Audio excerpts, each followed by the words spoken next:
Hello दोस्तों, स्वागत है आप सभी का हमारे इस चैनल पर। कक्षा 8वीं सामान्य विज्ञान का पाठ नंबर 3 बल तथा दाब। तो बल क्या होता है, बल का क्या अर्थ है और दाब का क्या अर्थ है, ये हम इस पाठ में पढ़ने वाले हैं। ठीक है। तो स्थिर वस्तु पर बल क्रियाशील ना हो तो वह स्थिर ही रहती है। स्थिर मतलब जैसे आपके पास कोई वस्तु है, वो चुपचाप एक जगह पे रखी हुई है तो उसे हम कहते हैं स्थिर, मतलब उसमें कोई भी हलचल ना हो रही हो तो उसे हम क्या कहते हैं, यह स्थिर है। उसमें जब तक हम कोई बाह्य बल नहीं लगाएंगे, मीन्स अगर जब तक उसे कोई टच नहीं करेगा, किसी चीज़ से उसको धक्का नहीं लगेगा, बाहर से उसमें बल नहीं प्रयुक्त होगा, तब तक वह क्या रहेगा, उसी तरह स्थिर बनी रहती है। गतिशील वस्तु पर क्रियाशील ना हो तो वह उसी वेग से, वह उसी दिशा में सतत गतिशील रहती है। और कोई अगर एक गतिशील वस्तु है, मान लो जैसे हम पेंसिल लेते हैं, पेंसिल को क्या कहते हैं, इससे थोड़ा धक्का दे देते हैं तो क्या वो टहलते मतलब लुढ़कते लुढ़कते आगे जाती है। तो जब तक उस पर कोई दूसरा बल क्रियाशील नहीं होगा तब तक वह पेंसिल उसी वेग से उसी दिशा में आगे सतत बढ़ते जाएगा। यह न्यूटन का गति संबंधी पहला नियम है। तो न्यूटन का गति संबंधी पहला नियम क्या है कि किसी वस्तु पर, किसी गतिशील वस्तु पर जब तक बल क्रियाशील नहीं होगा तब तक वह वस्तु उसी वेग से उसी दिशा में सतत गतिशील रहता है। यह न्यूटन का गति संबंधी पहला नियम है।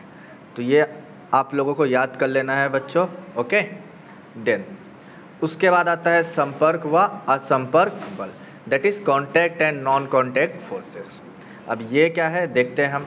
अच्छा, इससे पहले देखो एक डायग्राम है, 1 2 3 3 डायग्राम्स है। एक डायग्राम क्या, एक कार खड़ी हुई है, उसे एक बंदा मस्त में पुश कर रहा है, मीन्स धक्के लगा रहा है। फिर एक डॉगी को मतलब एक लड़के को चलाता हुआ डॉगी है, मीन्स डॉगी को चला रहा होता है एक लड़का है। तो लड़का देखो डॉगी को खींच रहा है, यानी पुल कर रहा है। देन एक बॉय है, क्या कर रहा है, फुटबॉल खेल रहा है। देखो फुटबॉल को जैसे उसने किक किया तो फुटबॉल का प्लेस चेंज हुआ। यस। अब हम पढ़ते हैं संपर्क व असंपर्क बल। पीछे से बल लगाने पर मोटर आगे की दिशा में ढकेली जाती है। सही है।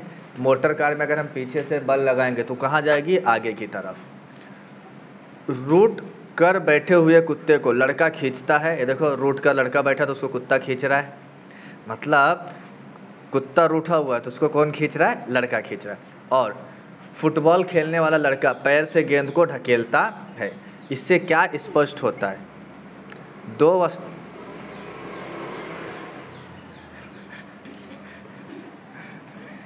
कहाँ गया, इससे क्या स्पष्ट होता है, दो वस्तुओं में अंतर क्रिया द्वारा उन वस्तुओं पर बल प्रयुक्त होता है।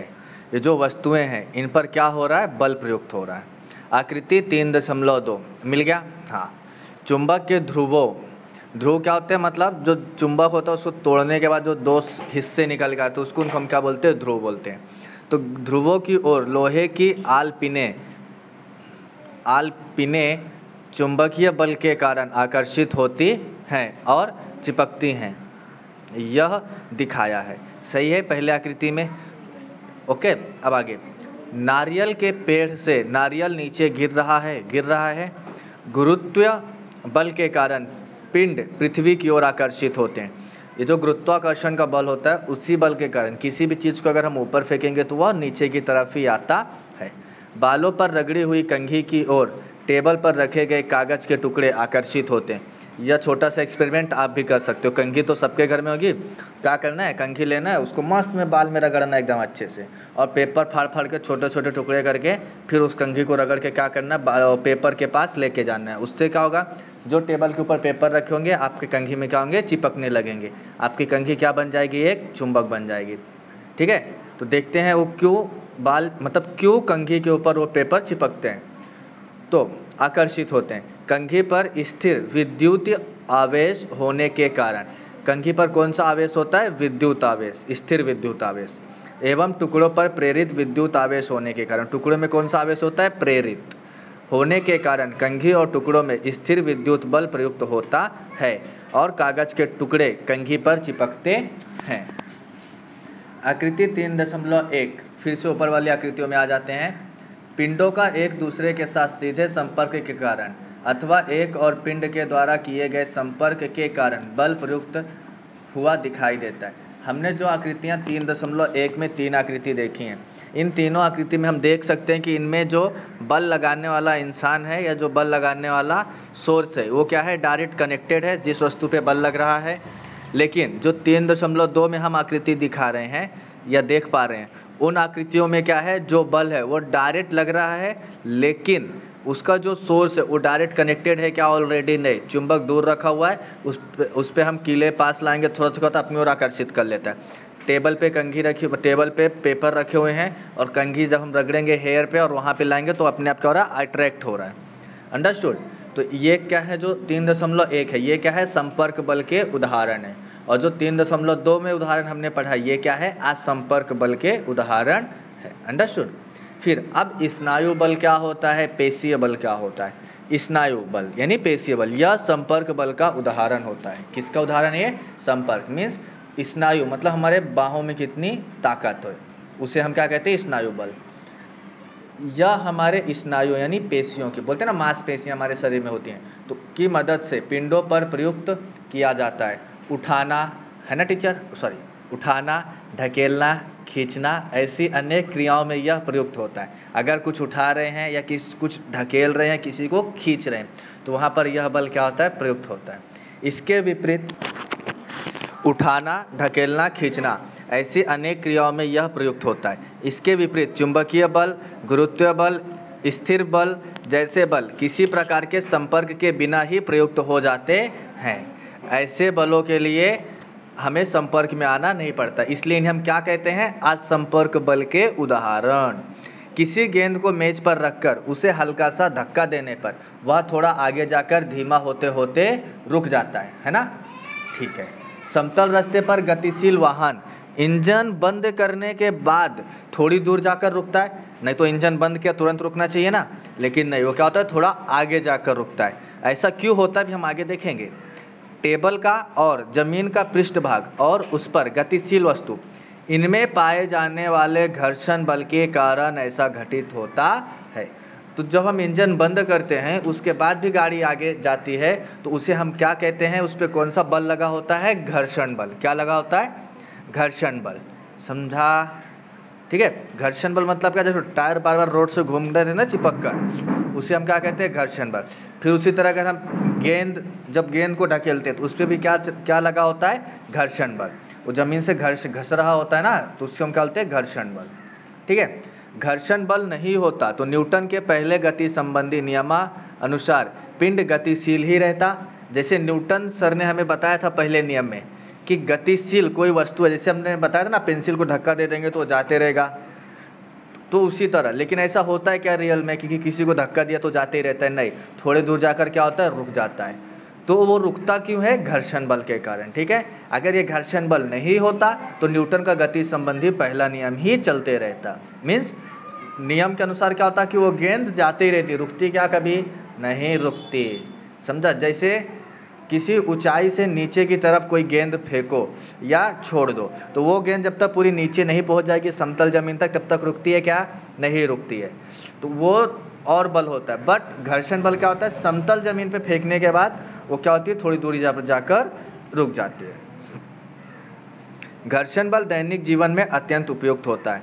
जमीन पर चलते समय हम पैरों से जमीन को पीछे की ओर ढकेलते हैं।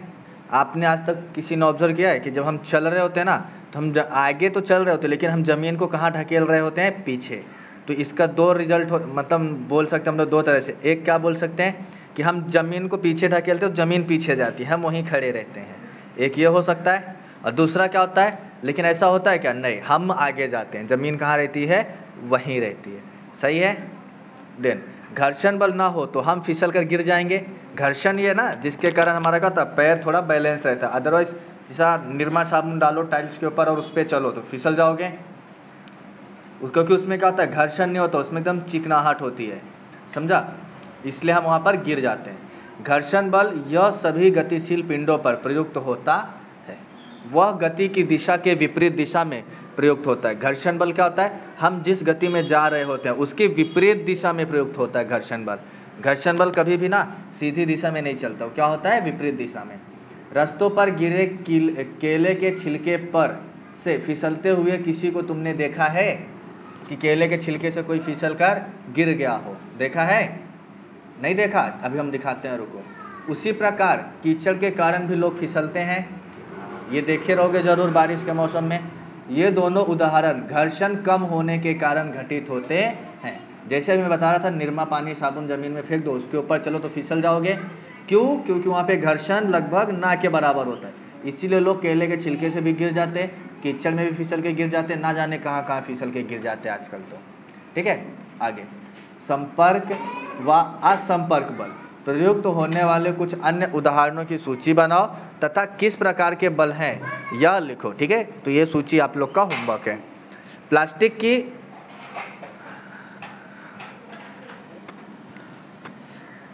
की चौकोन आकार की 2 छोटी बोतलें लेना है। देखो प्लास्टिक की बोतल है, चौकोन डब्बे वाली, उसका जो ढक्कन रहेगा ना एकदम टाइट बंद कर देना है। दोनों बोतलों पर 2 छोटे छड़ चुंबक रखो, यानी सीधा वाला क्या करने का, 2 चुंबक रखना है। उन्हें चिकन पट्टी की सहायता से व्यवस्थित चिपका देना, यानी अच्छे से चिपका देना है। एक बड़े से प्लास्टिक के ट्रे में पानी भरकर उसमें ये बोतलें चुंबक ऊपर की ओर आए इस प्रकार से तैरते हुए छोड़ देना, जैसे कि यहाँ पर आकृति में व्यवस्थित दिखाई दे रहा है। क्या किया है, 2 बोतलें लिया है, एक पानी का डैम जैसा दिख रहा है, उसके अंदर दोनों चुंबक को ऊपर करके बोतल को रख दिया है। एक बोतल दूसरे के पास लेकर जाओ। चुंबक के विरुद्ध ध्रुवों में आकर्षण होने के कारण एक बोतल के छड़ चुंबक का उत्तरी ध्रुव दूसरे छड़ चुंबक के दक्षिणी ध्रुव के पास में हो तो दोनों बोतलें एक दूसरे की ओर आकर्षित होती हैं। यह चुंबक का नियम है कि उसका साउथ पोल नॉर्थ पोल से चिपक जाएगा और साउथ पोल नॉर्थ से चिपकेगा। मतलब अपोजिट ध्रुव रहेंगे तो क्या होंगे, वो चिपक जाएंगे, बट अगर सेम रहेंगे तो एक दूसरे को दूर करेंगे, है ना। ठीक है, उसका निरीक्षण करो। प्रत्यक्ष संपर्क में ना आते हुए भी बोतलों की गति में होने वाला परिवर्तन हमें दिखाई देता है। इसका अर्थ दोनों चुंबकों पर असंपर्क बल क्रियाशील होता है। तो ये हमें अभी भी क्या सिखा रहे हैं, असंपर्क बल।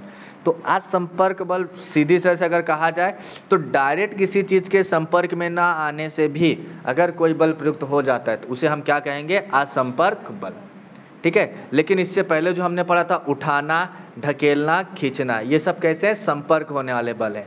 जब तक संपर्क में नहीं आएंगे तो ये बल प्रयुक्त होंगे क्या, नहीं होंगे। संतुलित और असंतुलित बल। तो अब हमने पढ़ा अभी तक संपर्क और असंपर्क, अब पढ़ेंगे संतुलित बल और असंतुलित बल। तो ये संतुलन क्या होता है। अच्छा तराजू देखे हो, कौन सा तराजू, जो किराने स्टोर में लगा रहता था पुराने टाइम पे, अब तो सब इलेक्ट्रिक हो गया है, बट वो जिसमें 2 बैलेंस करने के लिए रखा रहता था। एक में लोग अपना बट्टा रखे रहते हैं, एक में जो हमें चाहिए होता है शक्कर गेहूं आटा वो रखते हैं। तो देखते हैं, पुट्ठे का एक खाली खोखा यानी बॉक्स लेकर उसके दोनों ओर डोरी अथवा मजबूत धागा बांधकर आकृति 3.4 में दिखाए अनुसार खोखा समतल पृष्ठभाग वाले मेज पर रखो। धागा मेज के दोनों बाजुओं की ओर नीचे लो, उनके सिरों पर पल्ले बांधो। दोनों पलड़ों में समान द्रव्यमान वाली वस्तु, द्रव्यमान मतलब वजन वाली, ठीक है, रखो। खोखा मेज पर स्थिर दिखाई देगा, बराबर है ये खोखा। किसी एक पलड़े में दूसरे पलड़े की अपेक्षा अधिक द्रव्यमान वाली वस्तु रखने पर खोखा उस पलड़े की दिशा में सरकने लगेगा। जैसे ये एक पलड़ा दिख रहा है और एक ये दिख रहा है, अगर मैं इसमें ज़्यादा रख दूंगा तो ये क्या होगा, खोखा इस साइड गिरेगा। जैसे आपने रस्सी खींच वाला गेम खेला है, तो अगर दोनों साइड से बच्चे एकदम बराबर बल लगाते हैं तो जो रस्सी के बीच में रुमाल बंधी हुई रहती है वो क्या होती है, एकदम बीच में दिखती है। लेकिन अगर एक साइड के बच्चों ने कम बल लगाया है ना, तो क्या होता है, रुमाल दूसरे साइड सरक जाती है। तो ये होता है असंतुलित बल, ठीक है। और अगर रुमाल एक जगह पे स्थिर है तो उसको हम बोलते हैं संतुलित बल। जैसे पलड़े में समान द्रव्यमान होने पर पलड़े पर सामान्य गुरुत्वीय बल क्रियाशील होता है, अर्थात खोखे पर संतुलित बल क्रियाशील होता है। बलों की दिशा विपरीत होने के कारण परिणामी बल क्या हो जाता है, शून्य हो जाता है और खोखा स्थिर बना रहता है। इसके विपरीत यदि किसी एक पलड़े में अधिक द्रव्यमान यानी भार रखने पर खोखा अधिक द्रव्यमान वाले पलड़े की दिशा में सरकने लगता है। खोखे पर दोनों ओर से असमान बल लगने से वह क्या हो जाता है, असंतुलित यानी डगमगाने लगता है। समझा? ओके। हाँ। तथा उसके परिणाम स्वरूप खोखे को गति प्राप्त होती है। रस्सी खींच का खेल, देखो अभी जो मैं उदाहरण बता रहा था वही उदाहरण आ गया। ओके, अब हम आगे देखते हैं।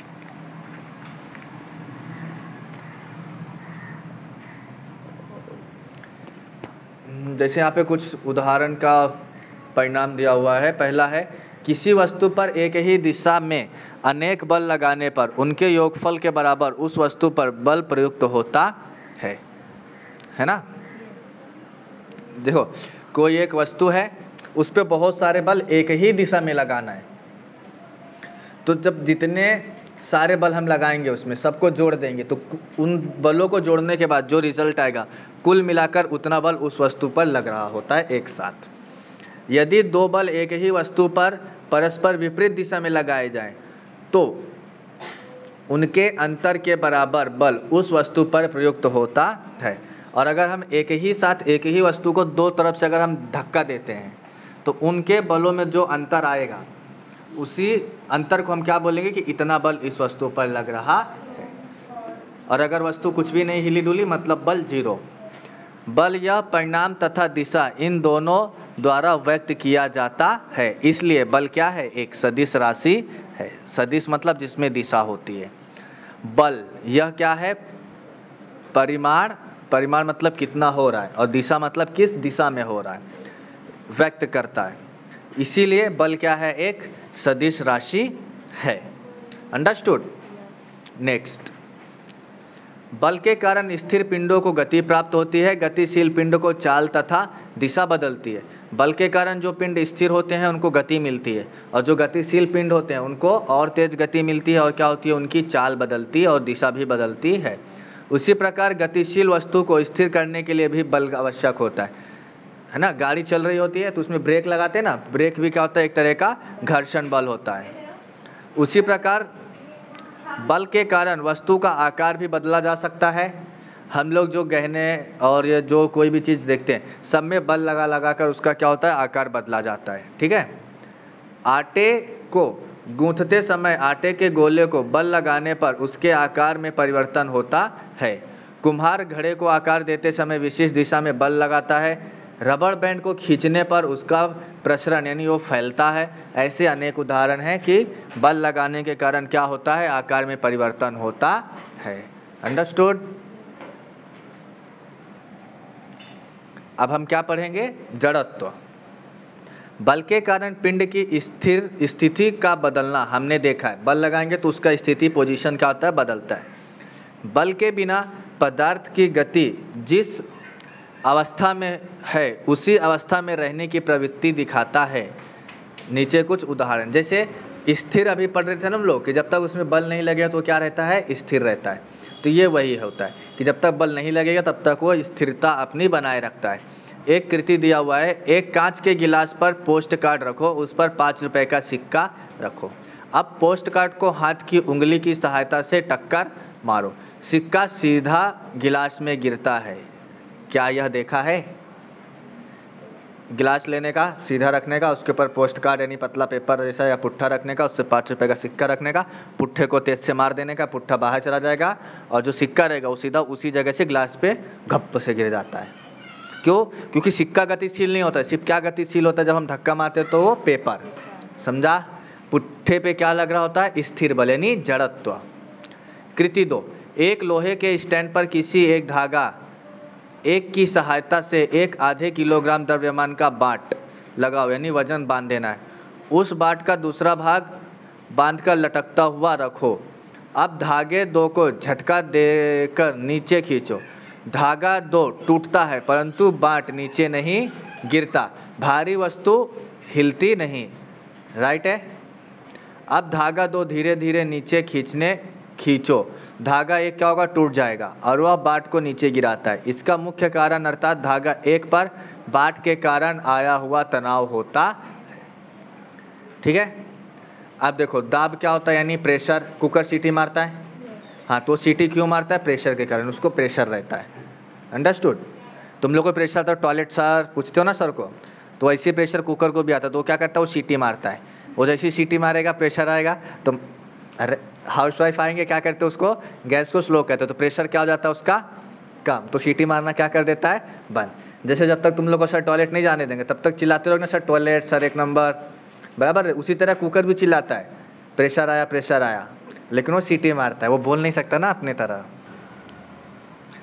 2 पहिए एवं 4 पहिए वाली गाड़ियों के टायर में हवा भरते हुए देखा है आप लोगों ने? नहीं देखा तो यहाँ लादी में चले जाना, दिखाई देगा। हवा भरने वाले यंत्र के ऊपर दाब दर्शाने वाली चकती यानी डिस्क होती है, ठीक है, अथवा डिजिटल मीटर पर दाब के आंकड़े दिखते हैं। या तो उनके पास वो जो हवा भरने वाला, तो उसी में मीटर लगा होता है, या तो एक अलग से उनके पास दाब नापने का मीटर होता है, ठीक है। यंत्र के द्वारा एक विशिष्ट मान तक टायर में दाब बढ़ाया जाता है, यानी हवा भर भर के उसमें दाब बढ़ाते हैं। साइकिल के टायर में हाथ पंप की सहायता से हवा भरते समय बल लगाना पड़ता है। यह तुम्हें मालूम है ना, साइकिल में जब पंप से भरते तो, ठीक है, यह तुम्हें मालूम है। बल लगाकर हवा का दाब बढ़ाकर वह टायर में भरी जाती है। क्या बल और दाब इनमें कुछ संबंध है? होगा, देखते हैं क्या संबंध है। कुछ नुकीली कीलें मतलब खिल्ला लेकर हथौड़ी की सहायता से एक लकड़ी के तख्त पर ठोको। उसी की एक कील लेकर कील के ऊपर वाले भाग को तख्त पर रखकर नुकीले भाग की ओर से हथौड़े से ठोको। क्या होता है? कील नुकीले भाग से तख्त में घुसती जाती है, राइट है, परंतु ऊपर वाले भाग से नहीं घुसती। ड्राइंग बोर्ड पर ड्राइंग पिन टोचते समय वे आसानी से ड्राइंग बोर्ड में घुस जाती है। हमारे अंगूठे द्वारा बल लगाकर हम ड्राइंग पिन को आसानी से टोच सकते हैं। उसके विपरीत आलपिन ड्राइंग बोर्ड पर टोचते समय अंगूठे को चोट पहुंचने की संभावना होती है। इस सरल प्रयोग से क्या समझ में आया? कील के नुकीले भाग से कील लकड़ी में आसानी से घुस जाती है, यानी नुकीले वाले हिस्सा क्या होता है? लकड़ी में आराम से घुसता है। इसके बाद तुम्हारे ध्यान में आई होगी कि कील के ऊपर वाले भाग पर बल लगाने से कील सख्त पर ठोकना आसान होता है। सब्जी या फलों को धारदार चाकू से काटना आसान होता है। जैसे डायलॉग भी अच्छा सा है, खरबूजे को चाकू में फेंको या चाकू को खरबूजे में फेंको, कटेगा कौन? चाकू नहीं, खरबूजा कटेगा, समझा? तो सब्जी या फलों को धारदार चाकू से काटना क्या होता है? बहुत आसान। कम धार वाले चाकू से ऐसे काम के लिए उपयोगी नहीं होते। यह किस कारण होता है? सही है ना? आप लोगों ने घर में भी देखा होगा, मम्मी वही चाकू रखती हैं जो अच्छे से चलता हो। जो खराब चलता है तो उसको फेंक देते हैं, या तो उसमें क्या करते हैं? धार लगवाते हैं, है ना? तो ऐसा क्यों? क्योंकि हमारा काम क्या हो सके? आसानी से हो सके। इकाई क्षेत्रफल लंबवत दिशा में प्रयुक्त होने वाले बल को क्या कहते हैं हम? दाब, ठीक है। एक निश्चित क्षेत्रफल पर जब लंबवत बल लगता है, एकदम सीधा बल लगता है, तो हम उसे क्या कहते हैं? दाब कहते हैं, ठीक है। लंबवत मतलब लंब समझता है, 90 अंश, एकदम सीधा। दाब का एक यहाँ पर एक हमें फॉर्मूला भी मिल रहा है कुछ। दाब बराबर बल बटे जिस बल पर प्रयुक्त किया है वह क्षेत्रफल, यानी दाब बराबर बल बटे क्षेत्रफल, ठीक है। आगे, दाब की इकाई क्या होती है? यानी यूनिट ऑफ प्रेशर। जैसे हम लंबाई यानी लेंथ को मीटर, सेंटीमीटर, किलोमीटर में नापते हैं। आपकी हाइट को हम सेंटीमीटर और मीटर में नापते हैं, बहुत लोग फुट में भी मापते हैं। उसी तरह दाब की इकाई क्या है? What is the unit of pressure? SI प्रणाली में इकाई न्यूटन है। दाब की इकाई एसआई प्रणाली में क्या है? न्यूटन, ठीक है। इसलिए दाब की इकाई क्या है? सॉरी एसआई प्रणाली में बल की इकाई क्या है? न्यूटन। किसकी इकाई न्यूटन है? बल की, ओके। और क्षेत्रफल की इकाई क्या होती है? मीटर स्क्वायर, दैट इज वर्ग मीटर। इसलिए दाब बल बटे क्षेत्रफल होता है, तो दाब की इकाई क्या हो जाएगी? न्यूटन प्रति मीटर स्क्वायर, या फिर न्यूटन मीटर स्क्वायर। इसे ही पास्कल कहते हैं। न्यूटन मीटर स्क्वायर को हम क्या कहते हैं? पास्कल। मौसम विज्ञान में दाब की इकाई क्या होती है? बार। 1 बार बराबर 10⁵ पास्कल। दाब यह अदिश राशि होती है। क्या होती है? अदिश। इसमें कोई भी दिशा होती नहीं है, क्योंकि लंबवत ही लगेगा ना, इसलिए। क्षेत्रफल में वृद्धि होने पर उसी बल का दाब कम हो जाता है ना। कुकर में उतना पतला होल रहता है, छेद रहता है, इसलिए कम दाब में भी तुरंत सीटी मारता है। लेकिन अगर उसी कुकर को हम बड़ा कर दें या उस होल को बड़ा कर दें, कुकर उतना ही रखते हैं, कुकर का जो सीटी वाला होल रहता है उसे अगर छेद को बड़ा कर देते हैं तो क्या होगा? दाब उतना बैठेगा जल्दी, धीरे धीरे निकलते रहेगा, सीटी आने में क्या लगेगा? टाइम लगेगा। अगर एक और इससे समझ सकते हो कि जब आप छोटा कुकर चढ़ाते रहोगे चूल्हे के ऊपर तो वो जल्दी सीटी मारता है, और जब बड़ा कुकर चढ़ाते हो तो क्या मारता है? लेट सीटी मारता है। ऐसा क्यों होता है? क्योंकि उसका क्षेत्रफल बदल जाता है। तो जैसे जैसे क्षेत्रफल बदलेगा यानी बढ़ेगा, उस तरफ क्या होते जाएगा? दाब कम होता है। और क्षेत्रफल जितना कम होगा दाब क्या होता है? उतना ज़्यादा। ऊँट का पैर देखे हो? ऊँट के पैर तलवे फैले हुए होते हैं, जिसके कारण ऊँट का भार अधिक पृष्ठभाग पर पड़ता है और रेत पर पड़ने वाला दाब क्या हो जाता है? कम हो जाता है। अगर ऊँट का पैर बकरी के पैर के जैसे पतला रहेगा तो क्या होगा? रेत में घुस जाएगा और ऊँट फिर क्या होगा? रेगिस्तान में चल पाएगा? क्या नहीं चल पाएगा। समझा? आप लोग अगर कभी गए रहोगे राजस्थान या रेगिस्तान तो देखा होगा कि वहाँ पर अधिकतर ऊँट चलते हैं। क्यों? क्योंकि उनके जो पैर होते हैं ना, ऊँट के पैर यानी तलवे, वो रेगिस्तान में चलने के लिए क्या होते हैं? अनुकूल। अनुकूल मतलब क्योंकि उनका पंजा फैला हुआ रहता है, उनका क्षेत्रफल क्या होता है? ज़्यादा होता है, इसलिए वो रेत में क्या होते हैं? धंसते नहीं हैं। इसलिए ऊँट के पैर जमीन में धंसते नहीं तथा उसे चलना आसान होता है। ठोस पदार्थ पर दाब। अब ये ठोस पदार्थ क्या होता है? जो मजबूत हो, जिसे हम दबा नहीं सकते जल्दी। ओके। हवा में स्थित सभी ठोस पदार्थों पर हवा का दाब होता है। ठोस पदार्थ पर कोई एक भार रखा तो उस भार के कारण ठोस पदार्थ पर दाब पड़ता है। ठीक है, कोई एक पदार्थ अगर हम उसके ऊपर कोई भार वजन रखेंगे उस पर क्या पड़ेगा? दाब। वह दाब उस भार पर तथा भार का ठोस पदार्थ के साथ होने वाला संपर्क क्षेत्रफल पर निर्भर होता है, कि उस पर कितना बल लगेगा या किस चीज़ पर निर्भर होता है? उस भार के उस ठोस के क्षेत्रफल पर। ठीक है, जैसे ये एक कृति दी हुई है 3.5 में, दिख रहा है? पहले एक पट्टियाँ रखी हुई है, बीच में एक पटरी है, उसमें अलग अलग 4 बुक रखी हुई हैं। पटरी में कोई फ़र्क है क्या? नहीं। लेकिन जब वही चारों बुक को एक जगह पटरी में रख दिया तो देखो पटरी लचीली हो गई, यानी क्षेत्रफल कितना कब लग रहा है उस चीज़ पे भार डिपेंड करता है। सब्जी की टोकरी सिर पर ले जाने वाली सब्जी वाली है, सब्जी वाली को तुमने देखा होगा, वह अपने सिर पर टोकरी के नीचे कपड़े की चुंबर रखती है, पीलो जैसा बना के रखते ना, क्यों रखती है? कभी सोचा? या उसका उपयोग क्या है, सोचा कभी? क्यों रखती है? आंसर। उसके सिर में लगी ना। क्या? उसके सिर में लगी ना। क्या ना लगे? टोकरी के नीचे। टोकरी का जो वजन होता है उसके सिर पे उसके वो रखने की वजह से क्या होता है? भार कम हो जाता है, प्रेशर थोड़ा कम हो जाता है, क्योंकि पूरे टोकरी का वजन उनके सिर में आ जाता है। तो सिर में चुभे ना टोकरी, इसलिए क्या होता है? वो कपड़े का चुंबर रखते हैं। उसे अपने अलग अलग भाषा में लोग सब कुछ कहते होंगे। हम अधिक समय तक एक ही जगह पर खड़े नहीं रह सकते, फिर एक ही जगह पर 8-8 घंटे कैसे सो सकते हैं? सही बात है, हम एक जगह पर खड़े नहीं रह सकते 8 घंटे तक, लेकिन एक जगह पे 8-10 घंटे भी आराम से सो सकते। क्यों ऐसा? क्योंकि क्षेत्रफल का खेल है सब। खड़े होने टाइम पे क्षेत्रफल सिर्फ हमारे पूरा पैरों में आ जाता है, पूरा भार भी पैर में आ जाता है, लेकिन जब हम लेटे हुए होते तब क्या होता है? क्षेत्रफल जमीन में ज़्यादा मिलता है हमें, हमारे बॉडी को, इसकी वजह से भार क्या हो जाता है? कम हो जाता है। ओके, अब हम पढ़ेंगे द्रव पदार्थ का दाब। क्या पढ़ेंगे? प्लास्टिक की एक बोतल लो, रबड़ का गुब्बारा जिस पर कसकर बैठेगा, ऐसी कांच की नली का साधारण 10 सेंटीमीटर लंबाई वाला टुकड़ा लो। नली का एक सिरा थोड़ा सा गर्म कर धीरे से बोतल के आधार से 5 सेंटीमीटर ऊंचाई पर बोतल के एक सिरे से दाब देकर अंदर जाएगा। इस प्रकार लगाओ। पानी न टपके इसलिए नली के बाजू में मोम गर्म करके लगा दो। अब बोतल में थोड़ा थोड़ा पानी भरकर गुब्बारा फूलता है। इससे क्या समझ में आता है? कभी किया है ऐसा? क्या समझ में आता है कि द्रव का भी क्या होता है, दाब होता है, भार होता है। द्रव का भी क्या लगता है, दाब लगता है। या नल चालू, देखो नल बोल रहा हूँ, गुब्बारा लो, गुब्बारे को टोटी में लगाओ, टोटी कौन सा, पानी वाला टोटी में लगाओ, किसी और टोटी में मत लगाना।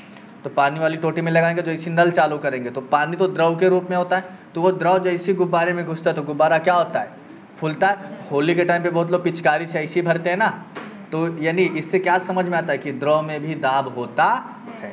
समझा। अब हम क्या पढ़ेंगे, गैसीय दाब, यानी गैस का दाब।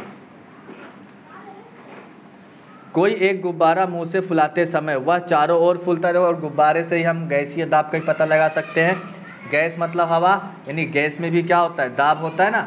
हम उसको हवा के सहारे क्या करते हैं, आराम से अपने मुंह से ही फुला लेते हैं। गुब्बारा पर छोटा सा छिद्र किया तो हवा क्या होती है, बाहर निकल जाती है, और गुब्बारा पूर्णतः फूलता है क्या, नहीं फूलता। यह निरीक्षण उपयुक्त द्रव के प्रयोग के निष्कर्ष जैसा ऐसा दिखाई देता है कि वायु भी द्रव के जैसे जिस पात्र में बंदिष्ट होती है उस पात्र के दीवार पर दाब प्रयुक्त करती है। सही है बिल्कुल। जैसे हम किसी फुग्गे में अगर पानी भरे उसमें होल करेंगे तो फुग्गा फूट जाता है, या किसी प्लास्टिक में हमने मतलब बॉटल में पानी भरा उसमें छोटे छोटे होल करेंगे तो क्या होता है, पानी गिरने लगता है। तो उसी तरह गैसीय दाब भी होता है। अगर हम कहीं पे गैस भरी हुई है और उसमें होल कर देंगे तो गैस क्या होती है, बाहर निकल जाती है। यानी जो गैस जिस पात्र में है, जिस बर्तन में है या जिस ट्रे में है, उसमें क्या प्रयुक्त करता है, दाब। ठीक है। ऐसा दिखाई देता है कि वायु भी द्रव के जैसे पात्र में बंदिष्ट होती है, उस पात्र के दीवार पर दाब प्रयुक्त करती है। सभी द्रवों और गैसों को तरल कहते हैं। पात्र का प्रवाही पदार्थ पात्र के सभी पृष्ठभागों पर, दीवारों पर और आधार पर अंदर से दाब प्रयुक्त करता है। बंद पात्र में दिए गए द्रव्यमान के प्रवाही पदार्थ में पाया जाने वाला दाब सभी दिशाओं में समान रूप से प्रयुक्त होता है। और जो बंद पात्र होता है, यानी जैसे बॉटल के अंदर अगर पानी भरा है तो वो जो पानी है वो बॉटल के चारों साइड, यानी हर एक साइड में बराबर दाब लगाता है। ठीक है। वायुमंडलीय दाब, एटमॉस्फेरिक प्रेशर। पृथ्वी के पृष्ठभाग पर सभी ओर हवा का आवरण है, मानते हैं आप लोग इस बात को। इस हवा के आवरण को ही वायुमंडल कहते हैं। हवा के आवरण को हम क्या कहते हैं, मतलब वातावरण। पृथ्वी के पृष्ठभाग से लगभग 16 किलोमीटर ऊंचाई तक वायुमंडल है। तो ये आपका एक जीके का क्वेश्चन तैयार हो गया कि पृथ्वी के कितनी ऊंचाई तक वायुमंडल है, तो 16 किलोमीटर तक है। उसके भी आगे लगभग 400 किलोमीटर तक यह अत्यंत विरल रूप में पाया जाता है। मतलब यह बहुत दूर तक, यानी 400 किलोमीटर तक आगे भी पाया जाता है, लेकिन फिर थोड़ा थोड़ा, यानी विरल। हवा के कारण निर्माण होने वाले दाब को वायुमंडलीय दाब कहते हैं। ऐसी कल्पना करो कि इकाई क्षेत्रफल वाले पृथ्वी के पृष्ठभाग पर बहुत अधिक लंबा खोखला बेलन खड़ा है, उसमें हवा भरी है। इस हवा का भार यह पृथ्वी की दिशा में लगाया गया बल है, अर्थात हवा का दाब इस भार और पृष्ठभाग के क्षेत्रफल का अनुपात है। यह आपको आकृति 3.8 में दिखाई दे रहा है। समुद्र की सतह पर पाए जाने वाला हवा के दाब को एक वायुमंडलीय दाब कहते हैं। समुद्र की सतह में जो वायुमंडलीय दाब पाया जाता है उसे हम क्या कहते हैं, एक वायुमंडलीय दाब। जैसे जैसे हवा का दाब इस भार और पृष्ठभाग के क्षेत्रफल का जैसे जैसे हम समुद्र सतह से ऊपर की ओर जाते हैं वैसे वैसे हवा का दाब क्या होने लगता है, कम होने लगता है। एक एटमॉस्फेयर बराबर क्या होता है, 101 × 10⁻³ पास्कल, दैट इज एक बार, यानी 10⁻³ मिली बार, एम बार। ठीक है। अब आगे देखो, वायुमंडलीय दाब एम बार अर्थात हेक्टोपास्कल। ठीक है। इन इकाइयों में बताया जाता है। वायुमंडलीय दाब हवा के किसी एक बिंदु पर सभी दिशाओं में होता है। यह दाब कैसे तैयार होता है, किसी बंद पात्र में हवा होने पर हवा के अणु यादृच्छ गति से पात्र की दीवारों पर प्रहार करते हैं। इस अंतरक्रिया के कारण दीवार पर बल प्रयुक्त होता है। इस बल के कारण दाब निर्माण होता है। हम वायुमंडलीय दाब लगातार जिस सिर पर लेकर घूमते हैं, परंतु हमारे शरीर के खोखले भाग में भी हवा भरी होती है। रक्तवाहिनियों में रक्त भी होता है तथा उसमें का दाब वायुमंडलीय दाब के बराबर होता है। यानी हमारे शरीर के अंदर जो रक्त होता है ना, तो रक्त वाहिनियों के अंदर जो दाब पड़ता है वो दाब और बाहरी वायुमंडलीय का दाब क्या होता है, एक बराबर होता है। ठीक है, जिसके कारण पानी तथा वायुमंडल दाब के नीचे हम फंस नहीं सकते। आप लोगों ने बहुत बार देखा होगा, जब तक इंसान जिंदा रहता है वो पानी में डूबता नहीं है, वो पानी उसको क्या करता है, बाहर फेंकता है। पानी इसीलिए बाहर फेंकता है क्योंकि वायुमंडल का दाब और हमारे शरीर का दाब क्या होता है, बराबर, और पानी का दाब क्या होता है, ज़्यादा। पानी का दाब ज़्यादा होता है, हमारे शरीर का दाब कम, इसलिए हम कहते हैं ऊपर। वायुमंडलीय दाब संतुलित होता है। पृथ्वी का वायुमंडलीय दाब समुद्र सतह से की ऊंचाई के अनुसार बदलता है। पृथ्वी का जो वायुमंडलीय दाब है समुद्र से जितने ऊपर जाएंगे या जितने पास जाएंगे उसके अकॉर्डिंग क्या होता है, वो बदलते रहता है। यह 3.9 आकृति में हमें दिखाई दे रहा है। 1 मीटर स्क्वायर पृष्ठभाग वाले मेज पर समुद्र सतह से 101 गुणे 10⁻³ पास्कल इतना दाब प्रयुक्त होता है। इतने प्रचंड दाब से मेज का पृष्ठभाग टूटकर गिरता क्यों नहीं? तो देखो, ठीक है, ये आकृति में दिख रहा है, ये अपने को पता करना है कि गिरता क्यों नहीं है। ठीक है, आगे क्या है, उपप्लावक बल। उपप्लावक बल क्या है, प्लास्टिक की एक खाली बोतल को लेकर उसका ढक्कन कसकर बंद करो। अब बोतल पानी में डालकर देखो क्या होता है। वह पानी पर तैरती है, तैरेगी।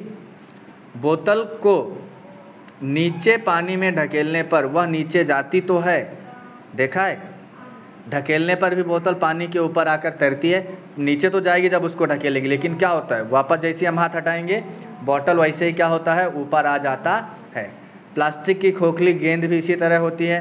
अब प्लास्टिक का जो बर्तन है उसे पानी से भर दो, ढक्कन बंद कर दो, अब पानी के अंदर छोड़ दो, तो क्या होता है, पानी जो बॉटल है वो क्या होता है, पानी के अंदर ही तैरता है, बाहर आता है क्या, ऊपर। ठीक है, अब देखो, संतुलित और असंतुलित उपप्लावक बल। ये संतुलित उपप्लावक बल क्या है और असंतुलित उपप्लावक बल क्या है। प्लास्टिक की खाली बोतल और गेंद पानी के पृष्ठभाग पर तैरती है। इसके विपरीत पानी से भरी हुई बोतल पानी के अंदर तैरती है, वह पूर्णतः डूबती नहीं। अंदर के पानी के द्रव्यमान की अपेक्षा खाली बोतल का द्रव्यमान नगण्य होता है।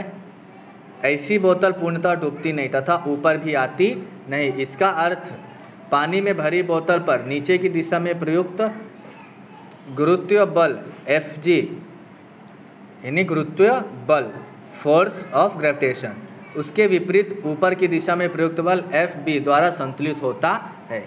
यह बल बोतल के आसपास के पानी द्वारा निर्मित हुआ होगा। पानी में अथवा अन्य द्रव में अथवा गैस में होने वाली वस्तु पर ऊपर की दिशा में प्रयुक्त होने वाले बल को उपप्लावक बल कहते, क्या कहते हैं, उपप्लावक बल, बायोंट बल, यानी बायोंट फोर्स। कुएं से पानी निकालते समय डोरी से बांधी गई बाल्टी पानी में पूर्णतः डूबी होने पर जितनी हल्की महसूस होती है उसकी अपेक्षा वह पानी से बाहर निकालते समय भारी लगती है। ऐसा क्यों होता है? एल्यूमिनियम का एक छोटा सा पतला पतरा लो, किसी एक बाल्टी में लेकर उसे धीरे से डुबाओ, क्या दिखाई देता है? अब उसी पतरे को मोड़कर छोटी सी नाव तैयार करो और पानी में डुबा डालो। अगर एल्यूमिनियम के पतरे को ऐसे लोगे तो डूब जाएगा और नाव बना दोगे तो तैरेगा, है ना। ठीक है, लोहे की कील पानी में डूबती है परंतु स्टील का बड़ा सा जहाज पानी में तैरता है। ऐसा क्यों होता है? द्रव में डुबाए गए वस्तु पर उपप्लावक बल प्रयुक्त होने के कारण वस्तु के द्रव्यमान में कम होने का आभास होता है। मीठे पानी के तरण तालाब में तैरने की अपेक्षा समुद्र के पानी में तैरना आसान होता है। इसका मुख्य कारण है कि समुद्र के पानी का घनत्व मीठे पानी के घनत्व की अपेक्षा अधिक होता है क्योंकि उसमें लवण मिश्रित होते हैं।